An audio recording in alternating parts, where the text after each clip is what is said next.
네, 그러면 이제 몇 가지 한번 질문을 드려보도록 하겠습니다.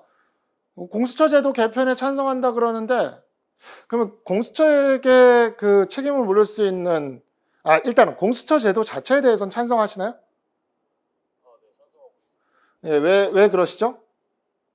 일단 공수처는 이전에 있었던 특검 같은 기관과 다르게 네, 국제적인 기관이고 네, 그 제도적 보장이 철저하게 이루어진다면 공수처 중립성이 지켜질 수 있다고 생각을 하기 때문입니다. 네.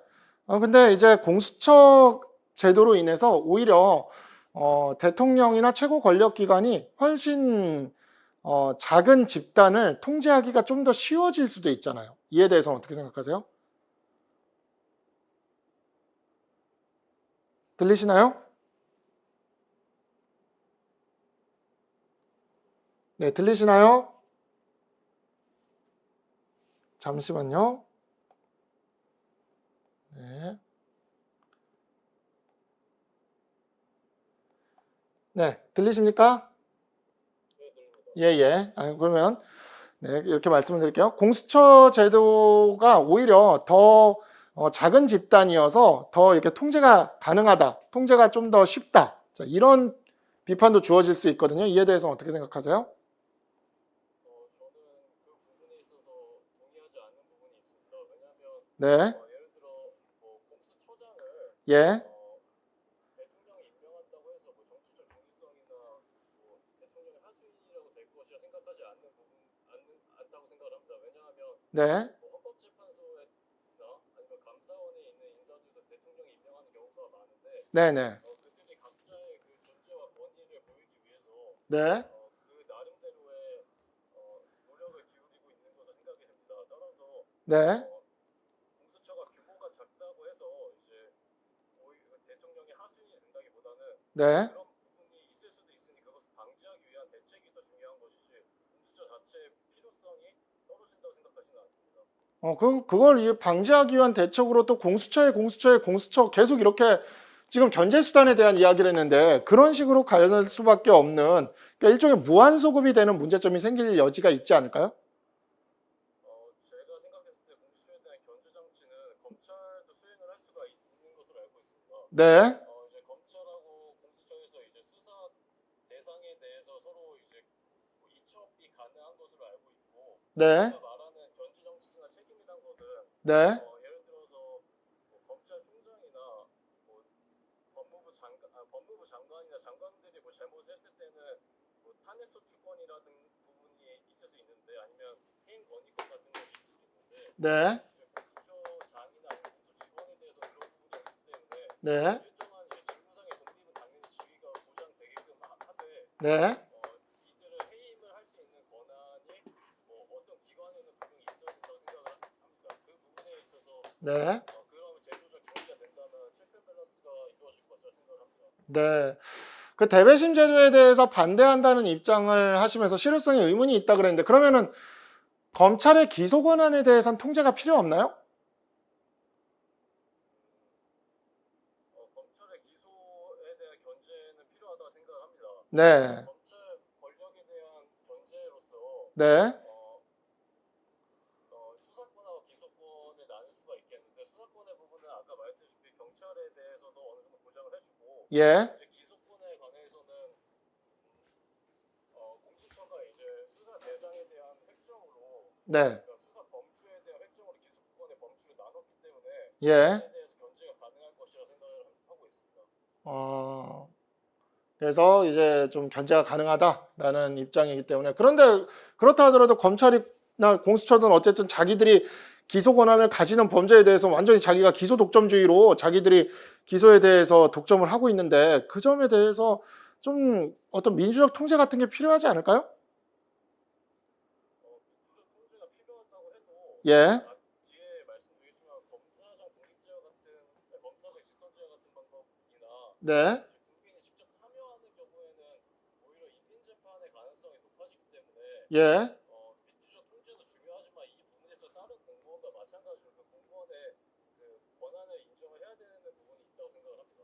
네. 알겠습니다. 자, 경찰 수사권 독립에 대해서 반대를 하면서 수사 종결은 검찰이 가져야 된다라고 이야기를 했습니다. 근데 이렇게 되면 결국에는 검찰이 한 번 더 수사를 하게 될 거예요. 결국에는 수사를 종결할지 말지에 대해서 판단하기 위해서. 그러면은 국민의 입장에서는 경찰에서 수사를 받고 검찰에서 수사를 받는 이중 수사의 문제가 여전히 남아있게 됩니다.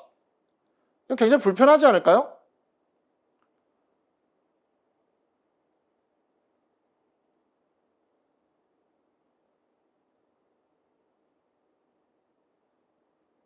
어떨까요? 물론 국민 입장에서는 불편한 측면이 있을 수 있다고 생각합니다.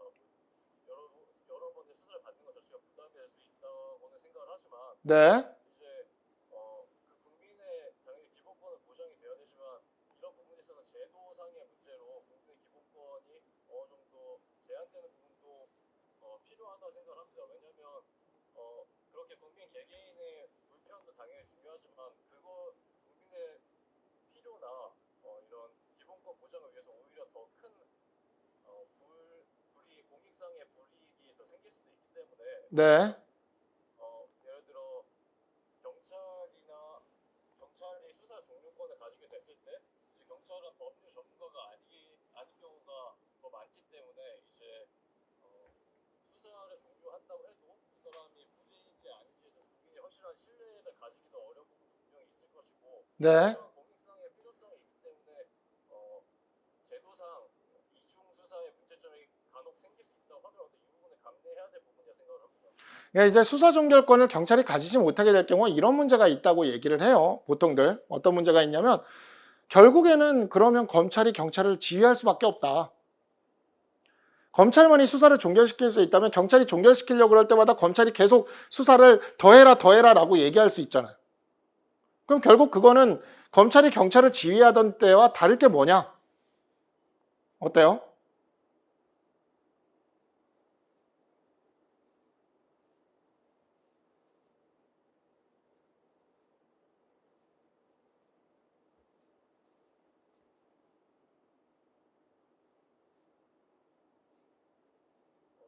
검찰이 경찰에 대해서 지휘권을 가지는 것처럼 보인다고 해도 예. 지금같이 검찰 개혁을 통해서 상호 협력적인 존재로서 작용을 네. 하게끔 하고 있는 것을 봤을 때 예를 들어 수사 개시권에 대해서 경찰이 가지게 한다면 예. 수사를 시작하는 데 있어서 경찰이 그 권한을 가지면 어느 정도 그 상호 균등한 권한 분배가 될 것이라 생각이 듭니다. 네. 검찰에게 수사 개시권 인정해주지 않고 네. 경찰에게만 인정을 해준다면 네. 분명히 경찰에 있어서도 고유 권한이 생기는 거기 때문에 상대적으로 그런 예전에 그 상하 관계라는 느낌 그런 분위기는 많이 지울 수 있다고 생각을 합니다. 네. 개시권만 넘겨줘도 상하관계가 줄어들 수 있다라고 생각하신다는 거죠? 그런 그 이후에도 이제 여러 가지 조직 문화적인 측면에서도 여러 가지 개혁이 필요하겠지만 네. 일단 첫 제도부터 모든 것을 만족시킬 수는 없기 때문에 네. 점차 차츰차츰 수사 개시권을 넘긴 이후부터 서로 간의 합의를 볼 수 있는 측면이 그 이후에 더 생길 것이라 생각이 듭니다. 그러면 차츰차츰 앞으로 수사 종결권이 경찰에 넘어갈 수도 있다는 입장이신가요? 추후에 만약에 경찰에도 이제 법률 전문가 조직이 생긴다거나 네. 국민에게 이제 신뢰를 더 가질 수 있는 부분이 생기거나 네. 그렇다면 가능할 수 있겠지만 저는 근본적으로 좀 어려운 부분이 있을 수 있다고 생각을 하는 것이 네. 경찰은 다른 조직과 다르게 규모가 굉장히 크고 이제 전투 조직 같은 거를 가지고 있다는 걸 봤을 때 경찰이 너무 많은 권한을 가지는 것도 네. 검찰이 권한을 많이 가지는 것에 준할 정도로 문제가 생길 수 있다고 생각을 합니다. 네. 예를 들어서 그래서 기소권을 나누려고 한다면 새로운 소관위원회를 만드는 것이 더 옳다고 생각을 하지 네. 다른 국가기관의 권력을 나누는 것은 오히려 새로운 권력 기구를 만드는 것이라 생각이 들어서 이제 그런 부분에서 좀 더 조심스럽게 생각을 해야 되는 측면이 있다고 생각합니다. 네. 자, 검사장 직선제와 관련돼서 자, 이제 국민이 검사장을 뽑는 거에 대해서 문제점을 얘기를 했어요. 자, 검찰들은 검사가 검사장을 뽑도록 해달라 이걸 지금 요구하고 있어요. 요즘 이제 대학 총장 직선제처럼 대학 총장 직선제는 교수님들이 총장님을 뽑지 않습니까? 네, 그런 것처럼 이제 검사가 검사장을 직접 뽑도록 하면 검사장이 이제 그 최고 권력자인 대통령 등의 눈치를 보지 않아도 된다는 거죠. 그냥 자기 검사들 눈치만 보면서 일하면 된다는 거죠. 자, 이에 대해서 어떻게 생각하세요?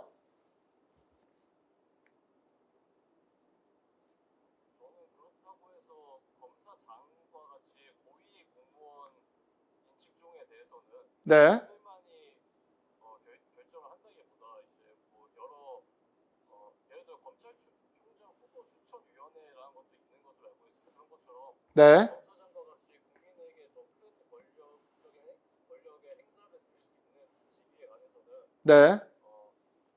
이제 여러 전문가들이 같이 포함된 소관위원회가 생기면 좀 더 공정하게 진행될 수 있다고 생각이 듭니다. 네, 알겠습니다. 여기까지 한번 질문을 드려보도록 하겠습니다. 자, 이게 하나하나가 다 문제가 나올 수가 있어요. 근데 싹 문제가 나올 수가 있는데 하나하나 개별적으로 문제를 설명을 드리면 좀 이게 너무 또박또박 나눠져서 설명을 드리는 거고 올해 지금 검찰개혁이 워낙 중요한 화두이기 때문에 올해 면접 문제 이게 한 개 한 개 여기 지금 다루지 않았는데 여기 다루지 않은 것들도 조금 이따 말씀드리겠지만 문제로 또 나올 것들이 있습니다. 그래서 그런 것들을 그냥 한 번에 좀 정리를 해서 여러분들한테 알려드릴 필요가 있을 것 같아서 조금 무리가 되죠. 이렇게 묶어가지고 문제가 나오지는 않을 겁니다. 이렇게 묶어가지고 문제가 나오지는 않을 건데 이제 묶어가지고 문제를 여러분들한테 드렸고 그런 점들에 대해서 하나하나 여러분들이 좀 정리를 하시면 되겠는데 그 지금 대답하신 이조분은 제 법학 콘서트 수업 들으셨어요? 아, 그러셨군요. 아, 그러니까 너무 대답을 잘 하신 편이어서 제가 지금 약간 더 질문을 좀 파고 들으려고 하도 좀 대답을 잘 하신 편입니다. 근데 이제 몇 가지 좀 아쉬운 면이 있는 점이 있어서 그 지점들에 대해서 좀 제가 같이 부가해서 설명을 드리도록 하겠습니다. 자, 그래서 내용을 보면 먼저 이제 공수처 제도와 관련된 내용입니다. 공수처 제도. 현재 공수처가 지금 설치되고 있지는 못하고 있어요. 근데 이제 공수처 설치와 관련돼서 굉장히 논란이 많이 있었죠. 근데 이제 그 이유가 있었던 것은 그거예요. 지금 이제 우리나라가 이제 대통령 밑으로 대통령이 검찰총장을 임명하는 방식인데 그러다 보니까 또 검찰총장 밑으로 검사들이 모두 하나인 것처럼 움직이는 이런 게 있어요. 이것을 이제 우리가 검사 동일체 원칙이라고 얘기를 합니다.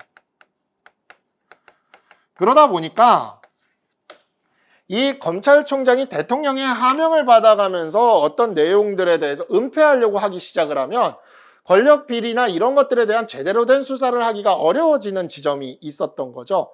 그게 이제 어떻게 보면 지난 정권에서 문제가 되면서 이런 문제들이 문제가 되면서 검찰개혁이 화두로 떠올랐고 검찰개혁의 가장 중요한 이슈 중에 하나로 이런 지금 여기 여러분들 제시문에 나와 있는 것처럼 이런 고위공직자들의 경우에 있어서는 우리가 공수처법을 통해서 공수처를 설치를 해서 이들만을 특별히 수사하는 그런 기관을 만드는 것을 이야기를 했습니다. 그래서 여기 지금 여러분들 라에 있죠. 라 2020년에 그러니까 작년이에요. 작년 겨울에 패스트트랙을 통해서 제정 또는 개정된 검찰개혁 관련 법안 내용들인데 여기에서 7번에 나오는 이야기가 바로 공수처 설치 및 운영에 관한 법률이라 그래서 지난 겨울에 제정된 법률입니다. 그래서 여기 법률의 내용을 보시면 자, 수사 대상이 대통령도 포함되어 있어요. 그래서 대통령, 국회의장 및 국회의원, 대법원장 및 대법관, 헌재소장 및 헌법재판관, 국무총리, 총리 비서실 소속의 정무직 공무원,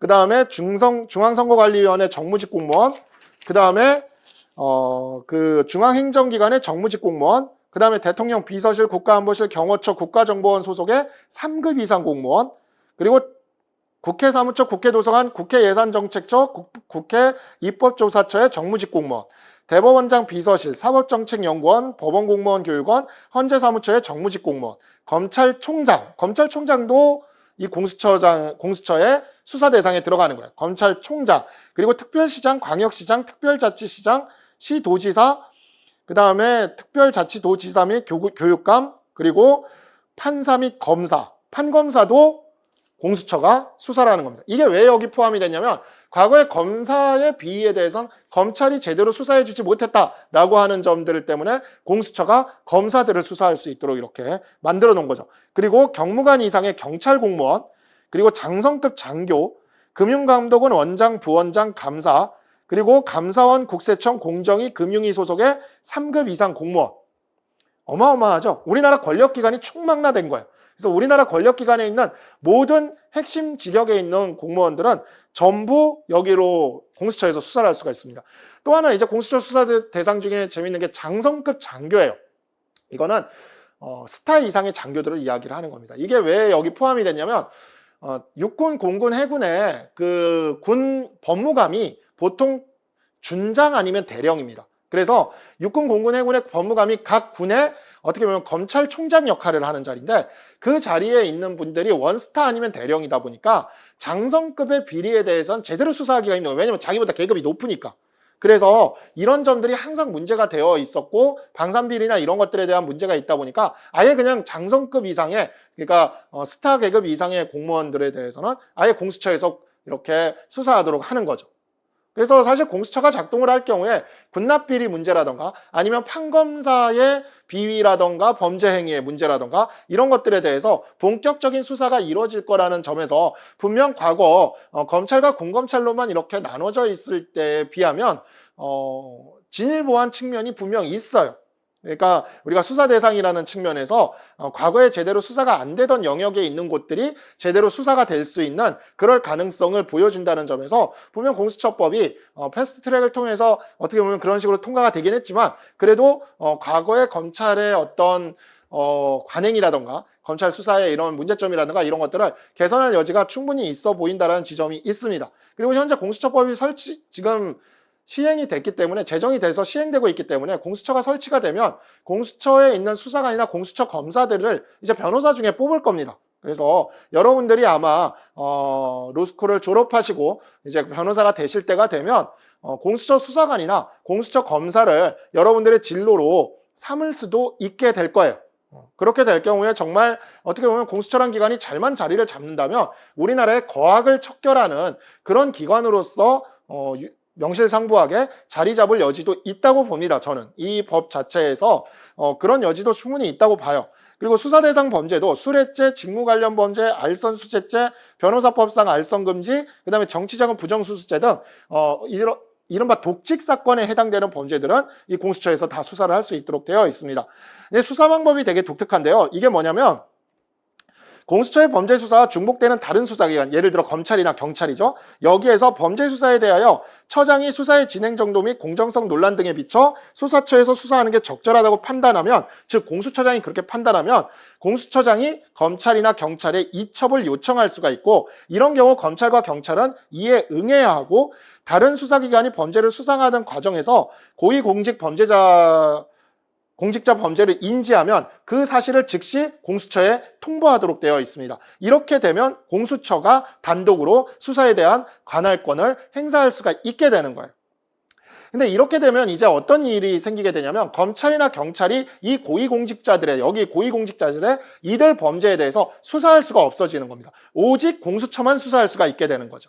이게 공수처를 비판하는 쪽에서 비판하는 지점입니다. 뭐냐면 이렇게 하게 되면 결국 대통령이 공수처만 장악하면 이들 고위공직자들에 대해서 수사가 아예 일어나지를 못하게 하는 거 아니냐. 자, 이런 비판이 주어지는 거예요.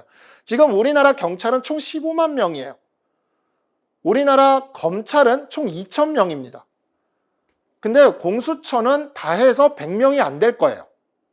그러면 이 100명이 안 되는 조직을 장악하는 게 2,000명짜리 조직이나 15만 명짜리 조직을 장악하는 것보다 쉬울 수 있는 게 아니냐라고 하는 그렇게 되면 오히려 공수처가 고위공직자의 비리에 대한 면죄부가 되는 것이 아니냐라고 하는 그러한 비판도 사실 주어져 있는 것이 사실입니다.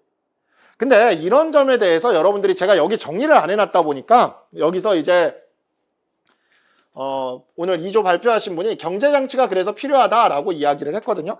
사실 이렇게 하면 이제 이게 사람들이 얘기하는, 그럼 공수처에 공수처가 필요하고 공수처에 공수처에 공수처가 필요하고, 그럼 맨날 이렇게 계속 소급해야 되냐, 무한 소급해야 되냐, 이렇게 얘기를 하는데, 사실 현행 법에서도 공수처를 견제할 방법은 있습니다.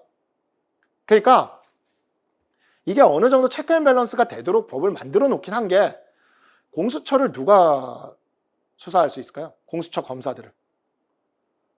검경이 수사할 수 있게 해놨어요.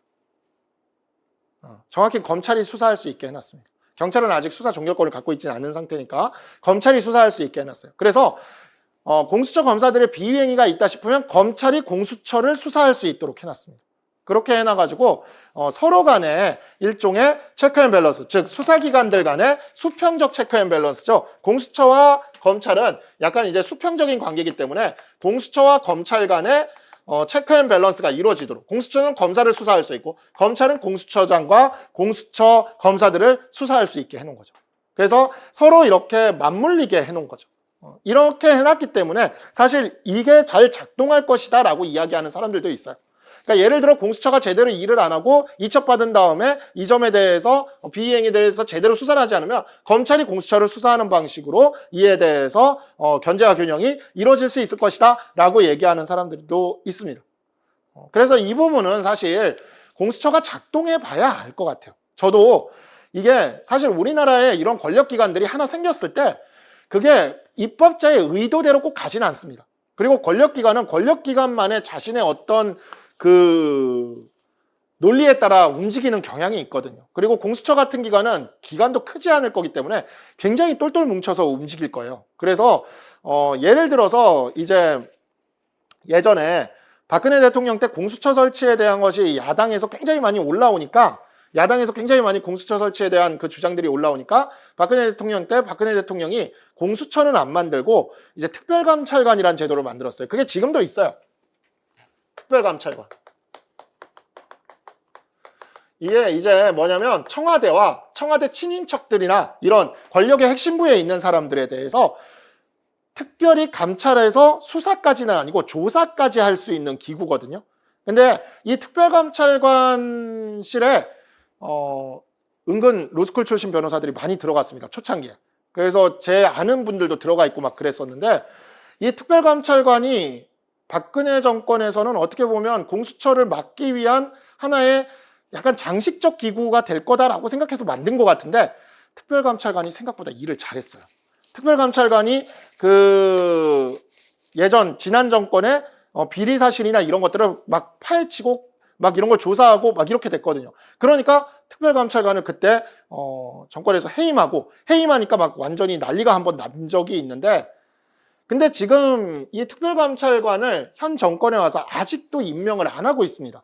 그러니까 지난번에 박근혜 정권 때 해임된 다음에 현 정권에 와서 아직도 특별감찰관이 임명이 안 되고 있는데, 물론 현 정권의 주장은 그거죠. 공수처가 어차피 설치되고 공수처장이 임명되면 공수처가 하는 일이 특별감찰관이 하는 일과 대부분 겹치는데 굳이 특별감찰관을 지금 임명할 필요가 없다라고 얘기를 하지만, 사실 특별감찰관은 공수처보다 훨씬 권한도 적고 훨씬 인원도 적었는데 생각보다 일을 잘했습니다. 그래서 이게 우리가 약간 그런 게 있어요. 법조인들은 기본적으로, 여러분들도 법조인이 되실 분들이지만 기본적으로 마음속에 뭔가 약간 그런 게 있는 사람들입니다. 이런 사람들이 법률가가 되거든요, 사실. 그래서 정부에서 이렇게 하라 해서 가도 막상 보면 제일 말 안 듣는 조직이 이 법조인들이에요. 정부 조직 중에서. 왜냐하면 제일 어떻게 보면 본인들이 제일 잘난 사람들이라고 생각하고 있는 것도 있고, 뭔가 우리가 해야 되는 역할이 그런 거다라는 생각들을 좀 갖고 있는 사람들이라서 공수처라는 조직도 막상 생기고 났을 때 분위기는 지금 이거를 뭐 밀어붙이는 사람들과는 좀 다른 방향으로 흘러갈 가능성은 분명히 있다고 봅니다. 그리고 검찰과의 서로 상호 견제 기능도 이것도 저는 나쁘지 않다고 봐요. 서로 이렇게 간에 체크 앤 밸런스가 이루어지기 때문에. 그래서 사실 이 견제장치나 이런 것과 관련돼서도 이 부분에 대해서도 공부를 해두시기 바랍니다. 공수처와 검찰이 서로 견제하도록 이렇게 구조를 짜뒀습니다. 지금 현재 그렇게 짜둔 상태고요. 다만 공수처장이나 검찰총장이나 결국 대통령이 임명하거든요. 결국. 그렇기 때문에 이런 식으로 견제 균형의 이런 시스템을 만든다 하더라도, 이런 식으로 만든다 하더라도 결국 대통령의 임명에 의해서 이루어질 것이기 때문에 그러한 점에서 좀 뭐랄까요, 결국 그 뭡니까? 감독 기관만 늘려놓을 뿐이지 이것이 어떤 수사기관의 독립을 가져오지는 못할 것이다. 자, 이러한 그 비판이 사실 있는 것도 사실입니다. 그리고 그런 비판도 저는 어느 정도 납득 가능한 지점이 있는 게 사실 기업과 관련돼서도 기업에 대해서 감시를 하라고 감사제도에 감사위원회 제도에 사회이사 제도에 준법지원인 제도에 계속 제도는 만들지만 사실 막상 기업에 대한 제대로 된 내부 감시가 이루어지고 있지는 못하거든요. 그런 점을 생각을 했을 때 과연 여기 공수처법에 1호가 대통령이라고 되어 있지만 살아있는 권력을 향해서 대통령을 수사하는 공수처가 될 수 있을지는 그건 사실 모르겠어요. 현행 제도 아래에서 쉽지는 않을 거라는 생각은 듭니다. 그런 점에서 좀 비판의 여지가 좀 있는 면이 있어요. 괜히 차라리 검찰을 독립시키는 방안을 연구하는 게 낫지 괜히 검찰과 비슷한 그보다 더 작은 조직을 하나 만들어서 컨트롤 가능한 그런 작은 조직을 만들어서 오히려 고위공직자의 비리를 덮어주는 면죄부를 주는 그런 조직으로 전락하는 거 아니냐라고 하는 그러한 비판도 사실 있긴 합니다. 그런 비판을 가진 사람들이 여기서 바로 제가 아까 질문드린 검사들이 직접 직선하는 검사장 직선제를 하자 또는 검사들이 직접 직선하는 검찰총장 직선제를 하자라는 주장을 하고 있어요. 이 부분은 제가 조금 있다가 조금 더 자세히 설명을 드리도록 하겠습니다. 그래서 이런 분들은 지금의 이 모든 문제는 검찰이라는 조직이 독립되지 못하기 때문이다. 검찰에 대한 임명권과 검찰에 대한 인사권이 정무직 공무원인 대통령과 법무부 장관에게 있기 때문에 벌어지는 일이다. 따라서 검찰이라는 조직을